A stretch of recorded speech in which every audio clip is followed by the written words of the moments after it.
Basilio Crispin! Sino? Wala siya dito pa rin! Wala! Crisostomo Ibarra!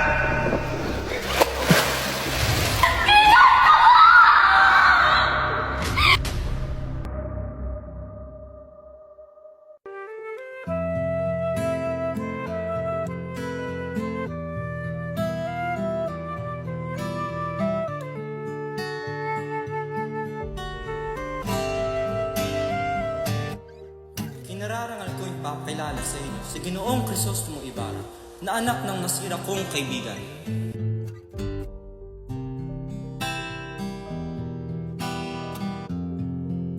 Crisostomo?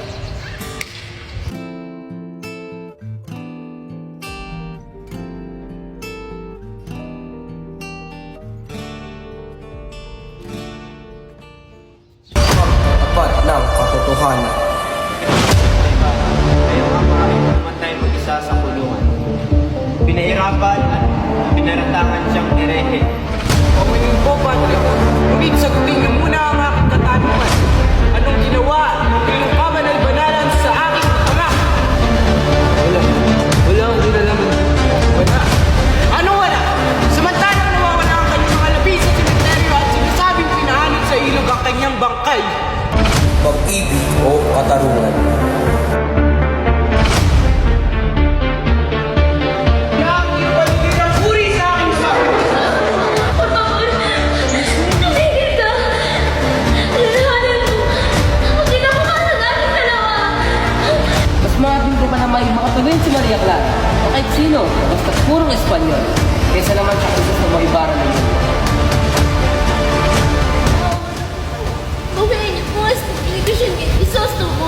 Nais ko pa rin maniwala na hindi kayo gawa-gawa lamang ng mga praile upang sakupin ang aming isipan na kayo'y totoo para hindi kami gawing sunod-sunuran, takot at tanggapin na kami ay magbaba at walang kwenta na hindi ginagamit ng inyong mga sugo ang inyong pangalan para paglaruan ng aming kapalaran at buhay.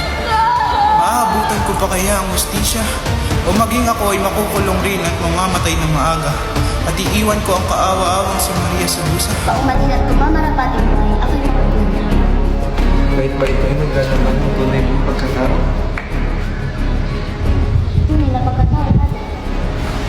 Pero ang huli, sinulat ang iyong ina para kay Padre Damaso na nagpapaalam ng tunay mong pagkatao. Ang nilalaman ng sulat na iyon ay hindi mo tunay na ama si Santiago, kundi ang iyong pinakamamahal na niyo. Pinalaki mo ko lahat. Kabayawan na ako sa Diyos. Ngunit ikaw! Ikaw! Ikaw na ang tunay na ama! Ay, sa makasalanang pera! Nawa tayo lahat! Sa Panginoon! Panginoon ko sa akin.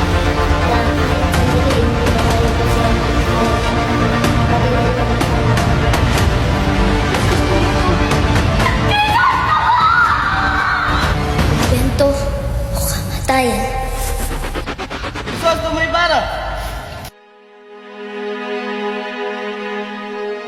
Mamatay ako hindi nakikita ng muling ang liwayway sa lupang aking pinutuan. Kayong makakita ng liwayway na iyon, matiin niyo siya.